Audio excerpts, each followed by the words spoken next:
Even growth is essentially a bottom-up process. And it all starts with the customer experience. And now let's say one of these customers needs an additional feature. A partner develops an app that supplies the requested feature.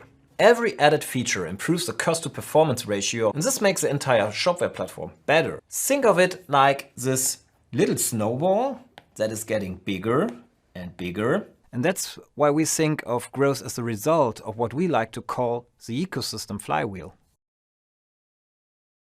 Zu den Umsatzzahlen sagen wir, die Entwicklung ist dort ja wirklich noch besser als erwartet. Ja, vor allem, ich sag mal, in absoluten Zahlen. Ne? Also, dass das so nachhaltig Quartal für Quartal ansteigt, ist ja schon wirklich eine wahnsinnig positive Entwicklung. Über alle Verticals, also Industries hinweg, ist die Entwicklung dort positiv. Ja, für mich war ja so die einschneidende Erkenntnis, als meine Schwiegermutter sich 50 Kilo Maschendrahtzaun übers Internet bestellt hat. Ja. Maschendrahtzaun passt ja zu Garten und Heim. Das ist tatsächlich der Bereich, der beim Lockdown den größten Push von allen hatte. Ja gut, ich meine, viele Leute konnten nicht in den Urlaub und haben sich den Urlaub dann ein bisschen nach Hause geholt. Ne? Ja, beziehungsweise da, wo es geschlossen war, haben sie alles online bestellt. Und die Entwicklung zieht sich auch in anderen Branchen dementsprechend durch. Moin. Hi. Hi. Na, alles fit? Ja. Ich habe Stefan gerade schon gesagt, wir wollten ja gleich auf die GMV-Wachstumszahlen schauen, der letzten 18 Monate, wie das entwickelt hat, um einfach auch mal die verschiedenen Corona-Effekte, Lockdown-Effekte im Speziellen noch mal sehen zu können. Ja. Aber das Interessante war, ja, es ist Runtergang im Sommer, aber ist dann wieder im Q1 auf einem ähnlich hohen Niveau mit über 81% gesigned. Das heißt, dieser Heim- und Garten-Trend, den wir doch beobachtet haben, der hat sich dort tatsächlich auch nach den Lockdown-Phasen angehalten. Das heißt, die Leute nehmen weiter diesen Vertical. In hindsight, it all seems obvious. But when we made the decision to go open source in 2010, it was kind of a bet. And you might say the wager of that bet was our company. If it had failed, it could have been a disaster. But we had already seen in other software areas how powerful open source was.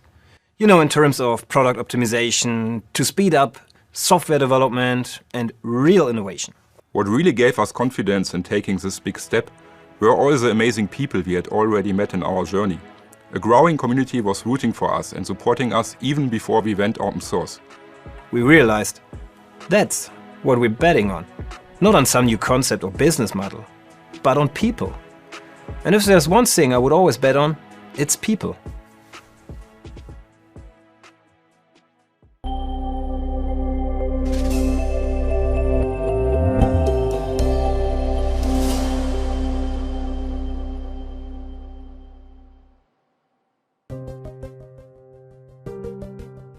It's amazing how much influx of new members the Shopware ecosystem has seen over the last years. There are developers from all over the world, merchants from all sectors, children's goods, food and beverage, gardening supplies, consumer electronics, you name it. And with each of these members, new ideas come in as well. It really makes me proud. But in a way, it's also humbling. When you see the growth rates we have in a lot of markets, it's easy to think we did this. But the truth is, we are only a small part of it. By opening up the platform, everyone out there, merchants, developers, agencies, we handed them the keys to Shopware and said, show us what you can do with it. Our vision of open collaboration and our support for it, it was crucial to inspiring all these people to join our ecosystem. But the inspiration they then bring into the ecosystem, it offers so much to us and the other users of the platform in return. Open collaboration makes Shopware much better and stronger than it could ever be on its own. The creativity and diversity our community brings to the table, it's priceless. It's this freedom for all members of our community that has brought us so much closer to fulfilling our vision. So perhaps our most important task going forward must be doing everything in our power to preserve that freedom.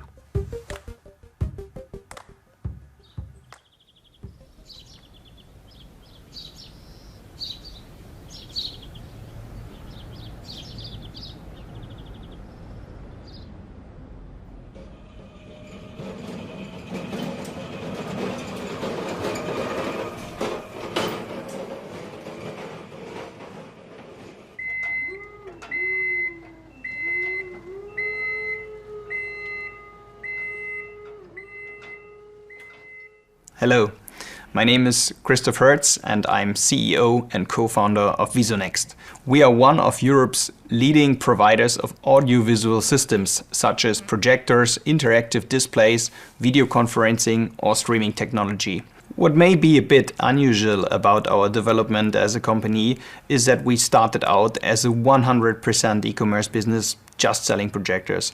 But now we have evolved to offering all kinds of on-site consulting and integration services as well as tailor-made AV solutions. So Visionext is not an impersonal online transaction-based box mover, but very focused on human interaction, on understanding and fulfilling the individual needs of our customers. The fundamental shifts of our own business model have taught us how crucial it is to remain flexible and in control of how we operate. This was very much on our minds when we made the decision to change to Shopware 6 as our commerce platform. Its consistent open source approach means there is a large community that freely shares a lot of knowledge, so the technology is well understood. This is something our own in-house development team can profit from when it comes to customizing the platform to our specific needs. And that's not only the needs Visionext has today. Whatever comes next, we know Shopware will allow us to always pick or develop best-of-breed solutions for all our business approaches. And since we own the tech stack, our team can build a best-in-class experience that belongs to us and not some shop system vendor.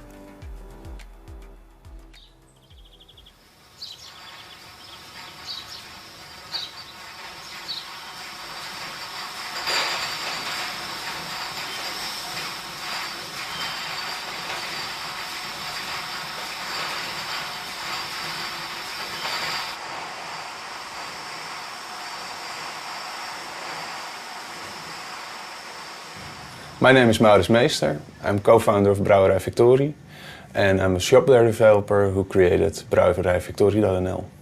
So we're a small beer brewing startup and we call ourselves creative brewers because we're 3 creative guys that founded this. I'm a web developer, the other one is art director, and we have someone who's doing the communication.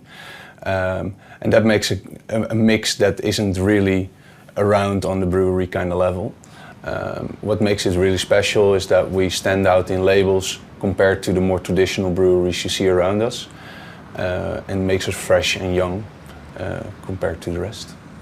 So our company was founded in March 2020 during the first COVID wave actually, and it was quite challenging. We decided to start a few months before that, of course, but eventually we started right on top of it. That made us think differently about selling our beer, obviously, because bars were closed, a lot of shops were closed, so we had to think in creative ways on finding our new customers and see where to sell it, and that was online, obviously. So we started with a completely different approach than normal businesses do, selling it to other companies first. We started selling right to consumer from the first moment on. So I became aware of Shopware in 2018, and especially Shopware 6 and the headless approach they would take. And a headless approach was always something I was looking for in an e-commerce system. And building something completely headless gives me the freedom and the opportunity to be a creative brewer that we want to be, and sell our products on a different level than the regular e-commerce platforms. So Shopware is a great choice for startup companies, especially because it's easy to set up, it's extensible, and you always find new ways and better ways to show and sell your products online.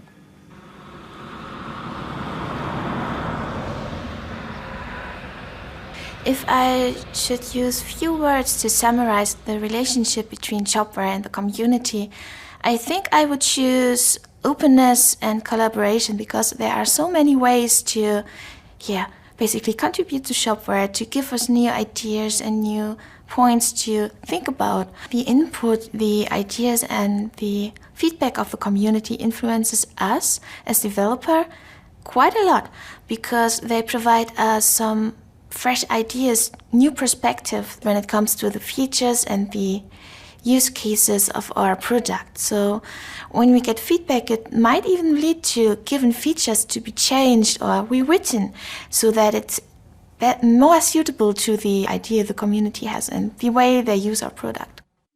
Of course, there's open collaboration, open source world has lots of advantages for us at Shopware, but in my opinion, the human aspect is more important because we get lots of help by the community. So we want to give something back. And this mindset of helping people and giving back is the thing I enjoy a lot when it comes to open source work. We as developers have a certain responsibility to get diversity inside of a project because the world is diverse and so is our target audience, and our product needs to reflect that. And with the help of our diverse community and its feedback, we can use this aspect to become more innovative and, well, I doubt that it's so possible when it comes to working within a closed source system. The biggest change we see now in open source compared to what we had in the past is happening now. Or since the beginning, we focused on replacing proprietary software with open source for, let's call it the low level, like infrastructure, web server, programming languages, and so on. And this stack, the web will not exist without open source. Amazon will not exist without open source. Yeah. What we do see now is this stack is fully complete, but now we start to see more advanced tools, and the future is more and more going in this direction. Yeah, especially with Shopware. Yes. Yeah. No, I mean, wait, exactly, yes. Yeah. You mentioned the role of the community and said you see some changes there also, because being a part of a community, open source community, is not being someone who contributes codes. It can be totally different things also, which makes you part as the community. Absolutely. That feedback, bug reports, documentation. Did I mention documentation? Everyone can do it. So, and this is, I think, the most important part. Because what is something being open if you cannot understand it or if there is no documentation for it? Yeah, totally agree. Why would you say, does it make sense for ambitious companies or enterprises to choose open source software? The big difference is what we mentioned before is the ability to move and keep your data. You can sleep better in a sense of you are not fully dependent on a corporate strategy for a product. In my little few years as a developer and tech guy and so on, the increase of absolutely amazing young developers.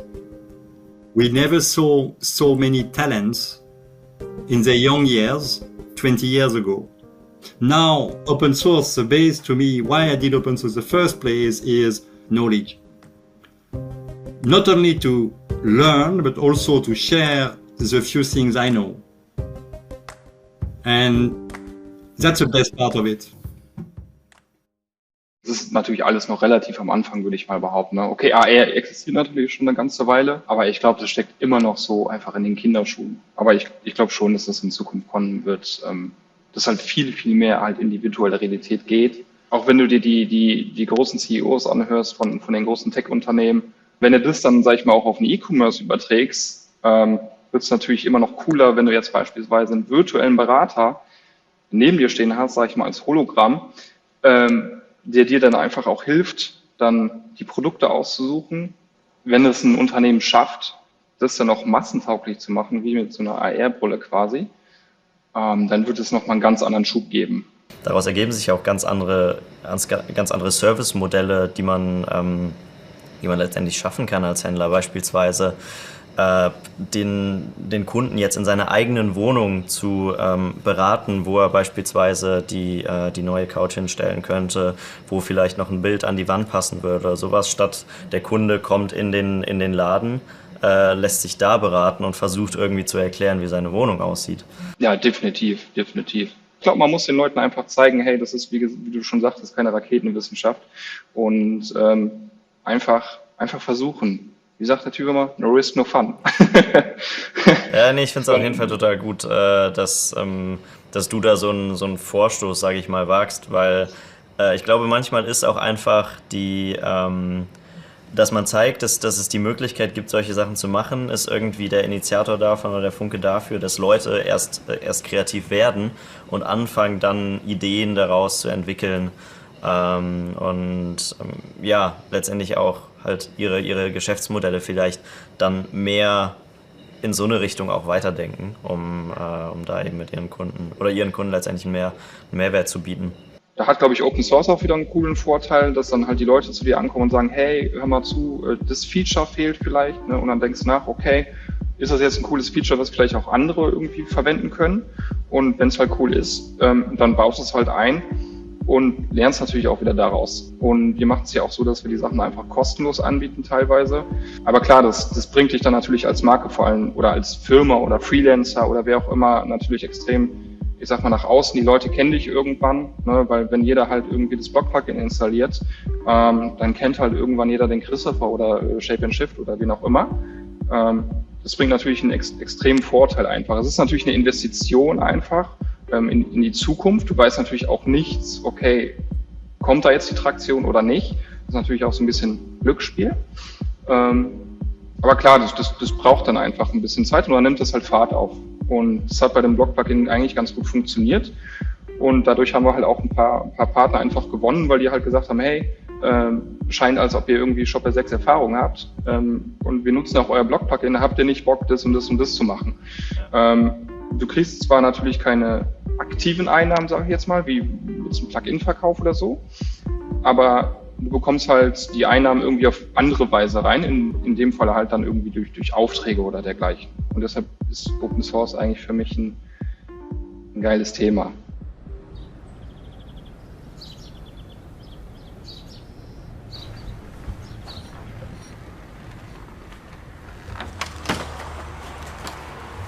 Hey, Willio. Man, good to see you. Man, really good to see you too. Welcome to Shoppingen. Thank you so much. How was your trip?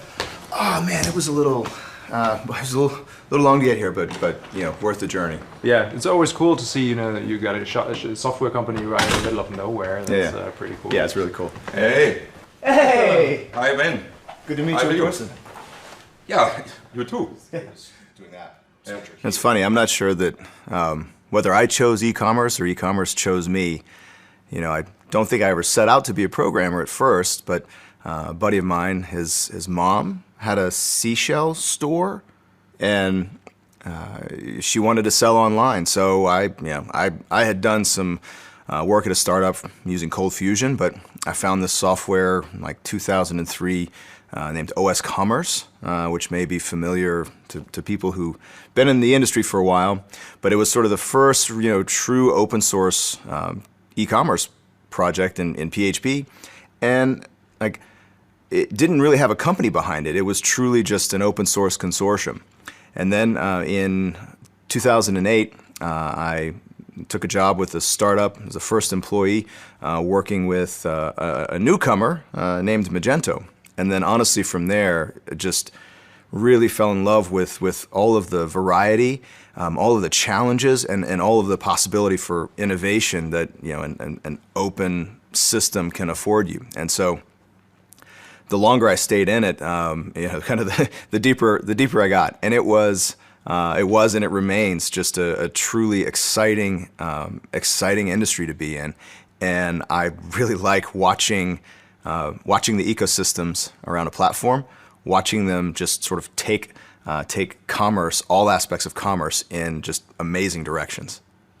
These days, I think Adobe is continuing what a lot of us expected, which is taking Magento further and further up market. And I may be the right direction for them based on the other products in that portfolio. But for me, it just became a little less interesting. I found myself maybe a little bit sort of less about the community and sort of more about the commercial aspects. And I think that's when I really started thinking it might be time for a change. It really forced me to look around and see what was out there. And as it turns out, it was this platform that I had been aware of and in some ways known all along. Joining Shopware was perhaps the best decision I've ever made. It was clear when I first started talking with the founders that there was some strong philosophical alignment. But now that I've been here for a few months and I've met so many of my coworkers, It's so clear that everyone here really believes in our mission, and we're all here to support each other, support our merchants, and especially to support the ecosystem around us. I truly couldn't imagine being anywhere else.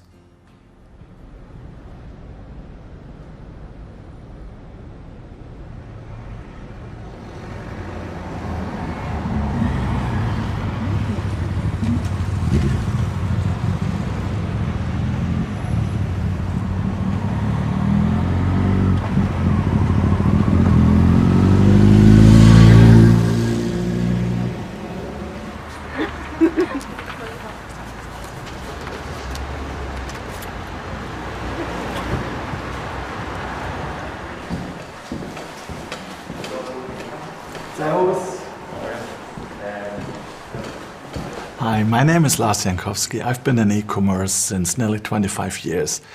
I've co-founded Oxid eSales, which was one of the major shopping cart solution provider in Germany. And also my other passion has been traveling, so I co-founded Swoodoo, which has been a copycat of kayak.com, which we successfully exited to Kayak only 3 years later, and I've been working also as the VP engineering for Kayak for a couple of years. I'm currently focusing on NFQ, which I also helped to co-found 21 years ago. We provide software development service for companies who want to scale, mainly in the e-commerce area. We did grow NFQ over the last 20 years from 0 to nearly 1,000 software developers. And we are located in Europe and in Asia. Stefan and Sebastian, I remember very well when I met them the first time. Their power, their energy and their dedication really blew me away. There's a nice story I want to share. One of the first Oxid Partner Days, we actually, they attended, which I thought was great. And there was an e-commerce panel, and I insisted on bringing them onto panel against the will of the other founders of Oxid. Just because I was convinced they will actually influence the e-commerce ecosystem a lot. And they did. Oh wow, they did. As of the future, I strongly believe that Shopware will be a major player in the open source community worldwide. And they have definitely the potential to be much bigger than other players in the market like Magento or others. I have to admit, as a designer, letting go is not one of my strong suits. Most creatives want to control every detail of their work, to get it just right. But one thing I have learned over the last few years is to get Shopware just right. Giving up control is the way to go. So many of the wonderful and inspiring things possible with Shopware today have not come from us. They have been born out of the open collaboration with our community. We have given them freedom, and they have given back 1,000-fold. Creating an ecosystem with an open source approach, it's a little bit like having kids. You can give them a good start, but at some point you have to let go. You have to let them stand on their own 2 feet. And if you do your job well, they will go places and do things you could never dream of. Und, bist du nervös? Ja, ein bisschen. Ich habe coole Themen mit dabei. Ich werde ein bisschen was über die Marktsituation erzählen, über das Einkaufsverhalten. Aktuell Matthias und Daniel werden es aufs Produkt eingehen, also auch spannende Neuerungen mit dabei, wie Videoshopping oder unseren Flow-Builder Dynamic Access. Mal so als Stichwort genannt. Und am Anfang von der Keynote nehme ich noch mal kurz Bezug zu Shopware TV und auch Episode 6. Wir sind doch gerade mitten in der Aufnahme von Episode 6. Ich würde sagen, Zeit live zu gehen, oder? Ja, auf jeden Fall.